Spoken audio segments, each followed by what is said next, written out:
Hello everyone, welcome to Unacademy's Bank Exam Quest. In today's lecture, we are going to solve few questions of error detection. Error detection, as you all know, is one of the most important topics in any bank exam. चाहे वो PO हो, clerical हो, mains हो या prelims हो, सारे exams में error detection या स्पॉट दी एरर जिसे हम कहते हैं, ऐसे टाइप के क्वेश्चंस हमेशा पूछे जाते हैं. And these are grammar based questions, so basically your grammar is being tested here. So in today's lecture, rather in this series, we are going to solve different types of questions. जैसे आज error detection करेंगे, अगले lecture में parajumble के कुछ questions, उसके अगले lecture में फिल इन द ब्लैंक्स के कुछ क्वेश्चंस, रीडिंग कॉम्प्रिहेंशन के कुछ क्वेश्चंस. ऐसे 30 मिनट्स के ये छोटे छोटे लेक्चर सीरीज में हम लोग अलग अलग टाइप के क्वेश्चंस करने वाले हैं इंग्लिश लैंग्वेज के, जो पीओ एग्जाम में हो या क्लरिकल एग्जाम में हो पूछे जाते हैं. सो अभी S B I P O approach हो रहा है, तो S B I P O के एंगल से या S B I P O को ध्यान में रखते हुए ये हमने क्वेश्चंस प्रैक्टिस करने हैं इस लेक्चर सीरीज में. So let's start our session. This is my profile. My name is Kaustubh Mahadik. I am an English educator on this platform and I have been teaching banking English for the last 4 years. I am a grammar and vocabulary expert as well. I specialize in methodology based approach. Error detection हो या sentence correction हो, grammar based questions specially, या even fill in the blanks for that matter, उसमें एक methodology होनी चाहिए, एक approach होना चाहिए, है ना. बहुत सारे स्टूडेंट्स क्या करते हैं, इंट्यूशन बेस्ड सॉल्विंग करने की कोशिश करते हैं, तो मेरा अप्रोच थोड़ा सा अलग है. I try to go for methodology based approach. एक स्टैंडर्ड तरीका होता है जिसको यूज करके आपको क्वेश्चंस को सॉल्व करने हैं. ठीक है. सो आगे बढ़ते हैं. Unacademy platform, as you all know, is India's largest learning platform. और अन अकेडमी आपके लिए बहुत बहुत हेल्पफुल रहता है जब आप कोई भी कॉम्पिटिटिव एग्जाम की प्रिपरेशन कर रहे हो. तो कॉम्पिटिटिव एग्जाम की प्रिपरेशन जो लोग कर रहे हैं उनके लिए अनअकैडमी का प्लस सब्सक्रिप्शन बहुत हेल्पफुल होगा. प्लस सब्सक्रिप्शन क्यों हेल्पफुल होता है? क्योंकि ये 4 एसेंशियल चीज़ें आपको प्रोवाइड की जाती है. तो सबसे पहले तो डेली लाइव क्लासेस कंडक्ट किए जाते हैं. आप घर बैठे बैठे अपने एजुकेटर्स के साथ इंटरेक्ट कर सकते हैं, अपने डाउट्स क्लियर कर सकते हैं, है ना. तो ये सबसे इंपॉर्टेंट एस्पेक्ट होता है. दूसरा, लाइव टेस्ट और क्विजेस कंडक्ट किए जाते हैं, सो दैट आपका प्रिपरेशन आप अच्छे से इवेल्युएट कर सको कि आपका पिछले टेस्ट में कितना स्कोर आया था, इस टेस्ट में कितना स्कोर आया है, और कितना इंप्रूवमेंट करने की ज़रूरत है. ये सारी चीज़ें आप इवेल्युएट कर सकते हैं. उसके बाद स्ट्रक्चर्ड कोर्सेज प्रोवाइड किए जाते हैं. सो जितने भी एजुकेटर्स हैं प्लेटफॉर्म पे, all of them they just look at the syllabus and they design the courses according to the syllabus, so that your efforts are channelised in the proper way. आपके efforts जो है वो इधर उधर नहीं जाते, अननेसेसरी की चीज़ें आप नहीं सीखते, और नहीं टाइम वेस्ट नहीं होता आपका. ठीक है. और सबसे इंपॉर्टेंट है कि अनलिमिटेड एक्सेस मिलता है. जितने साल का आपका सब्सक्रिप्शन है, लेट्स से 1 या 2 साल का आपका सब्सक्रिप्शन है, तो उतने पीरियड के लिए आप सारे लाइव और रिकॉर्डेड लेक्चर्स, सारे लेक्चर्स, कोई भी एजुकेटर हो, सिर्फ मैं नहीं, all the educators on the platform, उन सब के सारे लेक्चर्स आप देख सकते हो. तो आपको बेसिकली अनलिमिटेड एक्सेस मिलता है अनअकैडमी के कोई भी वीडियो को देखने के लिए. ठीक है. नाउ अनअकैडमी का लर्निंग ऐप डाउनलोड करना है आप सबको. You have to go to the play store and download और install this app, Unacademy learning app. और उसके बाद आपका कोर्स चूज करना है. तो जो भी बैंक कोई भी एग्जाम प्रिपरेशन करो, जैसे बैंक हो, यूपीएससी हो, so you have to choose the course, और उसके बाद सब्सक्रिप्शन आपको खरीदना है. You can also join us on our Telegram channel. तो आपको नीचे डिस्क्रिप्शन में लिंक दिया जाएगा, तो उसे लिंक पे क्लिक कीजिए, तो आपको टेलीग्राम चैनल पे भी आप ज्वाइन हो जाएंगे अनअकैडमी के. These are the subscription plans for you. 5 type के सब्सक्रिप्शन प्लान्स होते हैं: 1 month, 3 month, 6 months, 12 months and 24 months. I highly recommend you to go for 12 month और 24 मंथ सब्सक्रिप्शन, क्योंकि ये बहुत किफ़ायती होता है, कॉस्ट इफेक्टिव है, इकोनॉमिक है. क्योंकि एक महीने का सब्सक्रिप्शन देखिए 1080 रुपीज़ है. इसको आप मल्टीप्लाई करोगे 12 से, तो अराउंड 14-15 थाउजेंड के आसपास कुछ नंबर आएगा. लेकिन वन टाइम पे करोगे तो आपको 5400 ही पे करने पड़ेंगे. So that's less than half of the amount that you need to pay. सबसे किफ़ायती तो ये 2 साल का है, क्योंकि देखिए 1 साल के सब्सक्रिप्शन में अगर आपने ये एक महीने का अमाउंट ऐड कर दिया, जैसे 1080 रुपीज़ को यहाँ ऐड कर दिया, तो 6480 रुपीज़ में आपका 2 साल का सब्सक्रिप्शन आपको मिल जाता है, which is a very good deal for you. Secondly, competitive exams की प्रिपरेशन करने के लिए टाइम तो देना पड़ता है. It takes at least 1 to 2 years of rigorous practice, of rigorous preparation for you to clear any competitive exam. That's why for you it is very very beneficial that you choose either of these two subscription plans, 12 month और 24 month. 1 3 month 6 months जो है वो enough नहीं है. एक तो छोटा सा पीरियड मिलता है आपको, छोटी सी विंडो मिलती है. तो रिकमेंड मैं करूँगा कि आपका 12 मंथ या 24 मंथ ले लीजिए आप. ये मेरा कोड है, याद रखिए, लाइव कामा. दिस इज़ माई कोड, मेरा रेफरल कोड है ये. अगर ये आप यूज़ करते हो तो आपको 10% डिस्काउंट मिलेगा आपके सब्सक्रिप्शन फीस के ऊपर. जो 7200 फीस है 2 साल की, वो 10 डिस्काउंट मिलने के बाद 6480 बन जाती है. और जो 6000 फीस है 1 साल की, वो 5400 बन जाएगी if you use this code live कामा. आपके कोई दोस्त रिश्तेदार ये कोड यूज़ करना चाहते हैं, अनअकैडमी के सब्सक्राइबर बनना चाहते हैं, तो उनको भी आप रिकमेंड कर सकते हैं। ठीक है, चलिए, so let's start our session. आज के सेशन की शुरुआत करते हैं। Today we are going to solve some questions based on error detection for bank exams. Now error detection ये काफ़ी लोगों के लिए एक बहुत बड़ा नाइटमेयर होता है, बहुत बड़ा प्रॉब्लम कॉज करता है। लेकिन अगर आप मेथोडोलॉजी फॉलो करो, अगर आप सही सही तरीका फॉलो करते हो, तो आपके लिए कोई दिक्कत नहीं जानी चाहिए। जिन्होंने मेरे पहले लेक्चर्स अटेंड किए हैं उनको तो पता ही है हम लोग क्या मेथोडोलॉजी यूज़ करते हैं। जो लोग पहली बार देख रहे हैं लेक्चर्स को, I urge you, I request you to watch the previous videos as well, and आपको तब समझ में आएगा कि हमारी मेथोडोलॉजी क्या होती है। हमने ग्रामर को अलग अलग टॉपिक्स में डिवाइड किया है। ऑन एन एवरेज एक 15-16 टाइप के टॉपिक्स हम लोगों ने कवर किए हैं। Subject verb agreement, tenses, parallelism, voice, relative pronouns, participle structure, gerunds and infinitives, phrasal verbs, adjectives and adverbs, prepositions, conjunctions, ये मेजर टॉपिक्स है सारे। और उनके अलग अलग टाइप के एरर्स क्या क्या आ सकते हैं एग्जाम्स में, इसके बारे में भी हमने लेक्चर्स में डिस्कस किया। ठीक है, तो वो सारे टाइप के एरर्स को ध्यान में रखते हुए आपको सेंटेंस को अप्रोच करना होता है और पोटेंशियल एरर ढूंढने होते हैं। सेंटेंस जब आप पढ़ोगे एरर डिटेक्शन के लिए, तो सेंटेंस पढ़ने के मीनिंग फाइंड आउट करने के लिए सेंटेंस नहीं पढ़ना है, इंट्यूशन बेस्ड सॉल्विंग नहीं करनी है। बहुत बार ये करते हैं बच्चे कि सुन के सही लग रहा है, पढ़ के सही लग रहा है, which is not the correct thing to do here. आपको इंट्यूशन से सॉल्व नहीं करना है, आपको सेंटेंस का ग्रामर स्टडी करते आना चाहिए। तो ग्रामर स्टडी करने के लिए क्या करते हैं, ग्रामर के कॉन्सेप्ट्स को एनालाइज करते हैं, सेंटेंस में ऐसी जगहों को ढूंढते हैं जहां पर आपको पोटेंशियल एरर मिल सकता है। The examiner wants you to find out the error, that's why he or she gives you that scope, that space in the sentence itself, जिसकी मदद से आप एरर तक पहुंच सकते हैं। ठीक है, तो ये मेथोडोलॉजी आपको देखनी या जाननी बहुत ज़रूरी है। तो उसके लिए मेरा अनअकैडमी प्लस के ऊपर भी कोर्स चल रहा है, basics of English grammar for bank exams. तो जिनके पास अनअकैडमी का सब्सक्रिप्शन ऑलरेडी है, you guys can come and join that course every day, not every day, every alternate day, 12 बजे से लेके 1 बजे तक दोपहर में वो लेक्चर होते हैं। तो आप वो क्रैश कोर्स ज्वाइन कर सकते हैं। जिनके पास ऑलरेडी सब्सक्रिप्शन है वो तो ज्वाइन कीजिए, जिनके पास नहीं है, take the subscription and join that course. ठीक है, चलिए, ये पहला क्वेश्चन आपके स्क्रीन पे है, इसको पढ़िए ध्यान से। एरर देखिए क्या क्या मिल सकता है, कहाँ पर एरर मिल सकता है। ये normal standard spot the error है। सेंटेंस को 4 पार्ट्स में डिवाइड करते हैं, A part, B part, C part, या फिर डी पार्ट, या फिर नो एरर। तो ए बी सी डी, इन चारों पार्ट्स में से किसी एक पार्ट में एरर है जो आपको फाइंड आउट करना है। अगर एरर नहीं मिलता है तो no error, E option becomes your correct answer. तो आपके ऑप्शन ऐसे रहेंगे, A, B, C, D and E. ठीक है, so let's read the sentence. Weak regulation of ecotourism is adversely impacting important habitats and affect animal lives or animals that have large home ranges like elephant. ठीक है, now देखिए, weak regulation में regulation ये noun है। कैसा regulation, week regulation, adjective बन गया। Adjective modify करता है नाउन को, मॉडिफायर सही निकला। Of what, of eco tourism, eco tourism दूसरा नाउन निकला। Is severely impacting, is impacting ये मेन वर्ब है, वर्ब की फोर्थ फॉर्म है, और उसके लिए ऑक्सिलरी वर्ब यूज किया है, ये इज, जिसका नेचर क्या है, सिंगुलर है ना, ही और शी के साथ लगता है, ही इज और शी इज। अभी दोनों के बीच में देखिए सीवियरली लग गया, एडवर्ब लग गया। और हमने पहले भी देखा है कि ऑक्सिलरी वर्ब और मेन वर्ब के बीच में आने वाला वर्ड ये बाय डिफॉल्ट क्या होना चाहिए, एक एडवर्ब होना चाहिए। इसका मतलब ये सीवियरली सही निकला। इज सही निकला क्या, देखो, व्हाट इज इम्पैक्टिंग, तो आपका आंसर क्या मिलेगा, weak regulation of eco tourism. कभी भी वर्ब जब मिलता है ना, तो वर्ब को अपने माइंड में 2 सवाल पूछते हैं हम लोग, हु या फिर व्हाट। तो उसके आंसर जो आपको मिलेंगे वो आंसर आपको सब्जेक्ट की तरह मिलेंगे।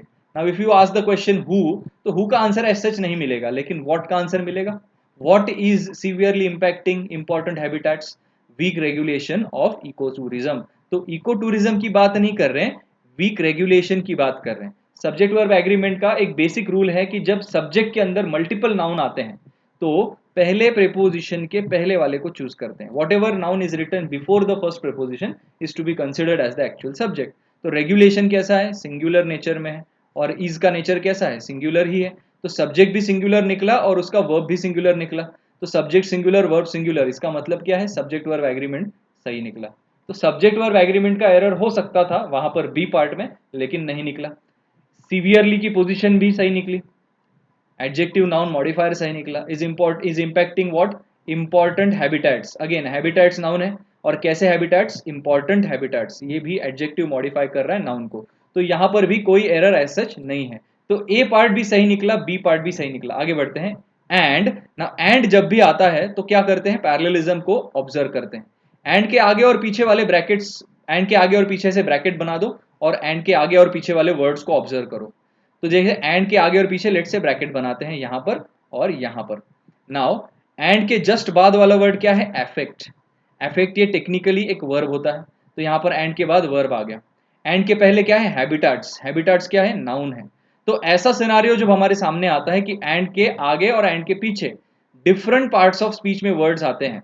अभी verb and noun same part of speech नहीं है ना, क्या है, डिफरेंट पार्ट्स ऑफ स्पीच आ गए। तो जब भी एंड के आगे और पीछे डिफरेंट पार्ट्स ऑफ स्पीच आते हैं तो आपको क्लू मिलता है कि यहाँ पर फ्रेज कॉम्पोनेंट बनेगा। फ्रेज कंपोनेंट बनेगा का मतलब क्या है, ये जो ब्रैकेट है हमारा वो क्लोज एक वर्ड के ऊपर नहीं कर सकते, थोड़ा आगे जाके क्लोज करना पड़ेगा और यहाँ पर भी थोड़ा पीछे जाके ऐसा क्लोज करना पड़ेगा, है ना। एक से ज्यादा वर्ड से बनेगा ये।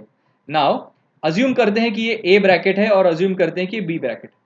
एंड के बाद वाला जो बी ब्रैकेट है उसकी शुरुआत में वर्ब है, तो ऑब्वियसली लॉजिक से पता चलता है कि एंड के पहले ये जो ए होगा उसकी शुरुआत में भी क्या होना चाहिए, वर्ब होना चाहिए। इसका मतलब ये है कि पीछे कब तक जाएंगे, पीछे तब तक जाएंगे जब तक हमें कोई वर्ब नहीं मिलता।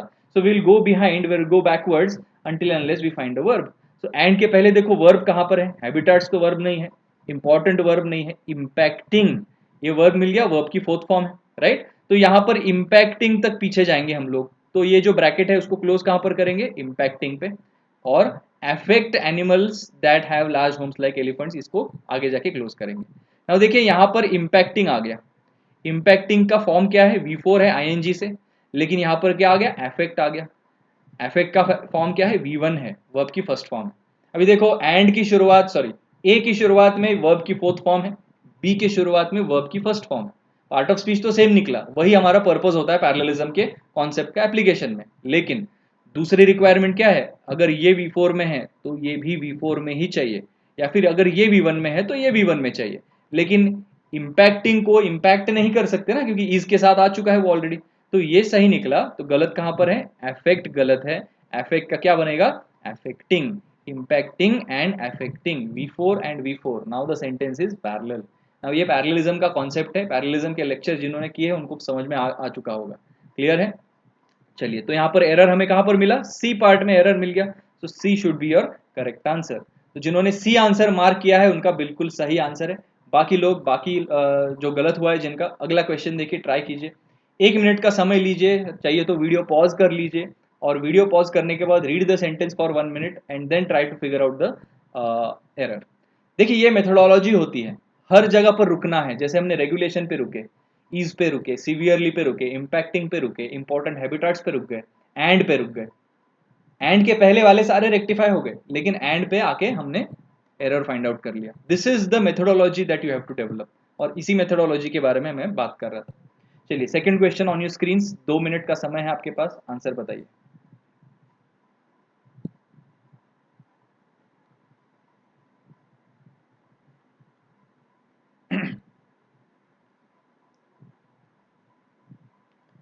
चलिए, आई होप आंसर आ चुका है आप सभी का। जो लोग नहीं कर सके हैं please watch pause the video and try to figure out the answer. हम लोग डिस्कशन आगे बढ़ाते हैं। When daily reports and graphs, अभी देखो एंड आ गया, सेम चीज करो, एंड के आगे और पीछे ब्रैकेट ओपन करो। एंड के बाद वाला वर्ड देखते हैं, एंड के पहले वाला वर्ड देखते हैं। तो यहाँ पर देखिए एंड के बाद क्या आ गया, ग्राफ्स, जो कि एक नाउन होता है, और एंड के पहले क्या है, रिपोर्ट्स। रिपोर्ट्स भी क्या होता है, नाउन होता है। तो एंड के आगे और पीछे सेम पार्ट ऑफ स्पीच आ गए ना, जैसे पहले डिफरेंट पार्ट्स ऑफ स्पीच आ गए थे, यहाँ पर क्या हो गया, सेम पार्ट ऑफ स्पीच आ गए। तो जब भी सेम पार्ट ऑफ स्पीच आते हैं तो क्या करते हैं, वन वर्ड वाला कंपोनेंट बनाते हैं। इसका मतलब क्या है, एक ही वर्ड पे आप ब्रैकेट क्लोज कर सकते हो, मतलब यहां पर ब्रैकेट क्लोज कर सकते हो, यहां पर भी ब्रैकेट क्लोज कर सकते हो। ग्राफ्स पे और रिपोर्ट्स पे ब्रैकेट क्लोज करेंगे, रिपोर्ट्स बनेगा ए, ग्राफ्स बन जाएगा आपका बी। ये भी नाउन है और ये भी नाउन है, मतलब दोनों पैरेलल है। तो ये एंड में गलती होने की कोई चांस नहीं है, तो ये एंड का यूसेज सही हुआ है। इन द न्यूज़पेपर, प्रीपोजिशन भी सही है, क्योंकि रिपोर्ट्स और ग्राफ्स कहां पर आते हैं, इन द न्यूज़पेपर ही आते हैं, या इन दिस न्यूज़पेपर। तो देखो दिस का नेचर कैसा है, सिंगुलर नेचर का है। न्यूज़पेपर का नेचर कैसा है, सिंगुलर नेचर का है। तो नाउन भी सही निकला और उसका डेमोन्स्ट्रेटिव प्रोनाउन भी सही निकला। तो ए पार्ट में ऐसा कोई गलती नहीं दिख रही है, ए को आगे टिक करके आगे बढ़ते हैं। नाउ ए में एक और वर्ड है यहाँ पर, व्हेन। टेंसेस में एक रूल है कि जब भी when के साथ मल्टीपल एक्शंस आते हैं, 2 3 4 ऐसे एक्शंस आते हैं, तो सारे एक्शंस ना सेम टेंस लेते हैं। ये एक बहुत बहुत इंपॉर्टेंट रूल है टेंसेस का। टेंसेस के लेक्चर में हमने पहले किया है, when, as soon as and while and while, ठीक है। तो ये तीन ऐसे वर्ड्स हैं, when, as soon as and while। ये तीन वर्ड्स हमें बताते हैं, these three words tell us that the actions that will come along with these three words, they are going to have the same tense. So let's see. So when daily reports and graphs in this newspaper are highlighting the hardships, are highlighting, are किसके लिए लिखा है? Reports and graphs. Now reports and graphs दोनों मिलके plural बनता है, इसलिए subject हमारा प्लूरल है। प्रीपोजिशन के पहले कौन है? रिपोर्ट्स एंड ग्राफ्स दोनों है, इसलिए रिपोर्ट्स एंड ग्राफ ये दोनों सब्जेक्ट बनेंगे। आर हाईलाइटिंग उसका वर्ब बनेगा। सब्जेक्ट प्लूरल है, आर भी प्लूरल ही निकला, मतलब क्या है? सब्जेक्ट वर्ब एग्रीमेंट सही। Are highlighting, are plus V4 मतलब क्या है? एक्टिव वॉइस में लिखा है। और कौन हाईलाइट कर रहा है? यही रिपोर्ट्स और ग्राफ्स हाईलाइट कर रहे हैं, मतलब एक्शन सब्जेक्ट कर रहा है। सब्जेक्ट जब एक्शन करता है तो सब्जेक्ट का नेचर कैसा होता है? एक्टिव नेचर का होता है, सही है। एक्टिव एंड पैसिव वॉइस में हमने ये पढ़ा है। और वर्ब का नेचर भी कैसा है? आर प्लस V4, ये भी एक्टिव नेचर का है। आर प्लस V3 होता तो पैसिव बन जाता, टू बी प्लस V3, लेकिन ये एक्टिव है। So the verb is active, the subject is also active, so this is written correctly. Are highlighting the hardships, hardships क्या है? ये नाउन है। Faced by different sectors and geographies, एंड दूसरा आ गया देखो, जियोग्राफीज नाउन है, सेक्टर्स नाउन है, मतलब क्या है? एंड का यूसेज सही निकला। जैसे रिपोर्ट्स एंड ग्राफ्स है, सेम चीज हो रही है, last month. Now last month ये क्या है? Time of reference. जब भी किसी सेंटेंस में टाइम ऑफ रेफरेंस मेंशन करते हैं तो उसके साथ बाय डिफॉल्ट टेंस क्या यूज करते हैं? सिंपल पास्ट टेंस का यूज किया जाता है। ये हमने टेंसेस के एक लेक्चर में भी सीखा है। V2 फॉर्म चाहिए, तो यहाँ पर आर हाईलाइटिंग के जगह हमें पास्ट टेंस वाला कोई चाहिए था, है ना। ड्यू टू कोविड-19 वी वेर हार्डली एक्सपेक्टिंग। अभी देखो, वी वेर हार्डली एक्सपेक्टिंग में वेर क्या है? पास्ट टेंस में है ना, V2 form of the verb में है। तो यहाँ पर आर कैसे चलेगा? प्रेजेंट में नहीं चलेगा। तो ये जो प्रेजेंट कॉन्टिन्यूअस टेंस में लिखा हुआ वर्ब है पहला, उसका टेंस का गलत यूसेज हुआ है ना। यहाँ पर क्या चाहिए? पास्ट टेंस वाला वर्ब चाहिए। So when reports and graphs in this newspaper were highlighted in the were highlighted और वेर हाईलाइटिंग द हार्डशिप्स, या हाईलाइटेड भी, सिर्फ हाईलाइटेड भी चल सकता है, faced by different sectors and geographies last month. तो लास्ट मंथ की वजह से सिंपल पास्ट टेंस में लिखना है। तो एसेंशियली एरर कहां पर मिल गया हमें? बी पार्ट में एरर मिल गया, गलत use of tense. Tense has been used incorrectly because of this time of reference of a past action, the tense must be in the past tense. समझ में आ रहा है? आगे जाके भी पास्ट टेंस लिखा है, तो यहाँ पर आंसर आपका आना चाहिए बी ऑप्शन। तो जिनका बी आंसर करेक्ट आया, बिल्कुल सही। आगे बढ़ते हैं क्वेश्चन नंबर 3 की तरफ। वीडियो पॉज कर दीजिए, pause the video, try to figure out the error in this particular sentence.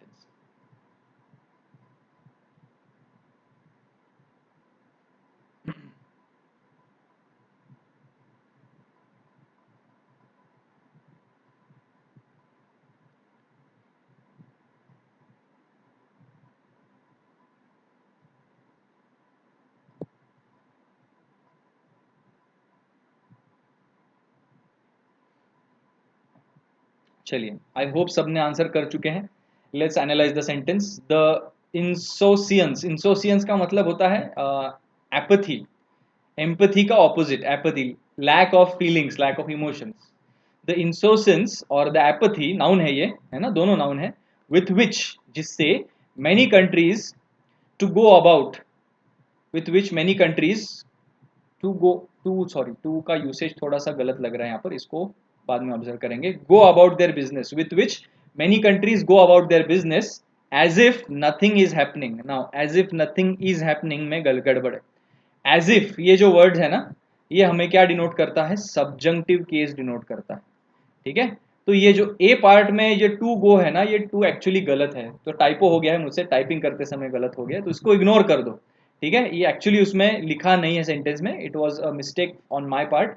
तो ये ए जिन्होंने आंसर किया है, उनका आंसर, आप टू की वजह से आंसर ए किया था, तो एक्चुअली वो थोड़ा सा गलती हो गई, मुझसे ही गलती हो गई, तो वो इग्नोर कर दो। एक्चुअली एरर है बी पार्ट में। एज इफ का मतलब क्या होता है? हाइपोथेटिकल इमेजिनेशन, सब्जेंक्टिव केस जिसे हम कहते हैं। तो सब्जेंक्टिव केस में वर्ब जो लगता है वो हमेशा पास्ट टेंस में होता है और प्लूरल नेचर में होता है बाय डिफॉल्ट। तो एज इफ के बाद आने वाला वर्ब को चेक करते हैं, ये हमारा एक रूल है। तो एज इफ के बाद हमारे वाला वर्ब क्या है? Is happening. इज ये प्रेजेंट टेंस में है और हमें क्या चाहिए? पास्ट में चाहिए, तो पास्ट में क्या बन जाएगा, वॉज बन सकता है या फिर वेयर बन सकता है। लेकिन पास्ट में होने के साथ साथ हमें क्या चाहिए, प्लूरल भी चाहिए। वॉज नहीं चलेगा, वेयर ही सूटेबल है। तो यहाँ पर आंसर क्या आएगा, nothing were happening, as if nothing were happening. B part में गड़बड़ है, सब्जेक्टिव केस, ये सब्जेक्ट वर्ब एग्रीमेंट के रूल्स में से एक बहुत इंपॉर्टेंट रूल है जो हमने पहले डिस्कस किया है। तो आंसर जिनका बी सही आया है, एब्सोल्युटली करेक्ट आंसर। आगे बढ़ते हैं क्वेश्चन नंबर 4 के तरफ।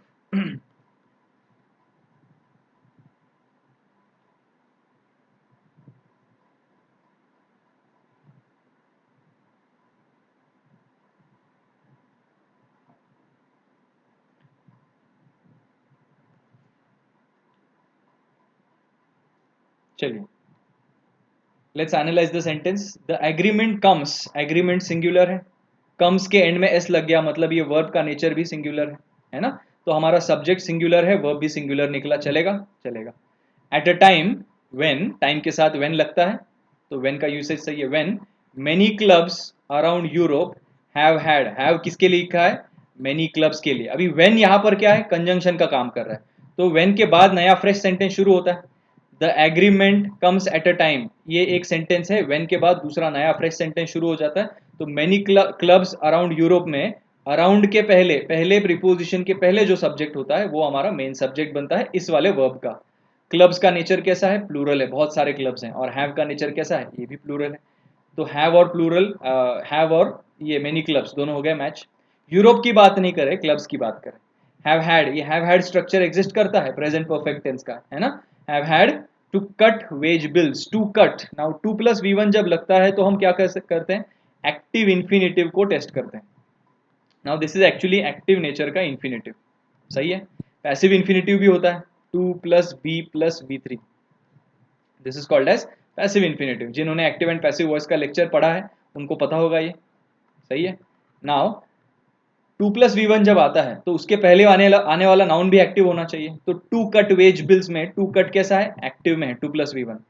और उसके पहले आने वाला नाउन कौन है, मेनी क्लब्स अराउंड यूरोप में, ऑब्वियसली मेनी क्लब्स। और कौन कट करेगा वेज बिल्स को, ये क्लब्स कट करेंगे, मतलब क्लब्स का नेचर एक्टिव है और ये इन्फिनेटिव का नेचर भी कैसा है, एक्टिव है। तो ये सही निकला। Wage bills because of what, because of the dramatic impact, impact noun है, ड्रामेटिक उसका एडजेक्टिव बन गया, तो मॉडिफायर सही निकला। Impact of matches having had to postpone, अभी देखो टू पोस्टपोन फिर से आ गया, टू प्लस वी वन, लेकिन ये भी क्या है, एक्टिव नेचर में ही लिखा है। लेकिन कौन पोस्टपोन करेगा मैचेस को, मैचेस को पोस्टपोन करने का काम कौन करेगा, अथॉरिटीज करेंगे ना, जो मैचेस को कंडक्ट करते हैं। मैचेस खुद को पोस्टपोन करेंगे क्या, नहीं, मैचेस को पोस्टपोन किया जाता है। मतलब ये पोस्टपोन करने की जो एक्शन है वो मैचेस नहीं कर सकते, मतलब मैचेस का नेचर कैसा है, पैसिव है, जो काम नहीं करता वो पैसिव होता है। तो जब मैचेस पैसिव है तो हमारा ये जो इन्फिनिटिव उसके बाद लिखा है वो एक्टिव में कैसे चलेगा, नहीं चलेगा ना। हमें क्या चाहिए, पैसिव नेचर का इन्फिनिटिव चाहिए, मतलब ये वाला स्ट्रक्चर चाहिए। टू पोस्टपोन का क्या बनेगा, टू बी पोस्टपोन्ड, ईडी लगा के, ये स्ट्रक्चर हमें चाहिए। ये टू पोस्टपोन नहीं चलेगा, we need to be postponed. तो सी पार्ट में गलती है यहाँ पर, C should be the correct answer. Clear है। तो जिनका सी आंसर आ गया है बिल्कुल सही है। बाकी लोग नेक्स्ट क्वेश्चन ट्राई कीजिए। Question number 5 is on your screen. Again 1 minute का पॉज लीजिए, ध्यान से सारे एरर्स को रेक्टिफाई करते हुए आगे बढ़िए।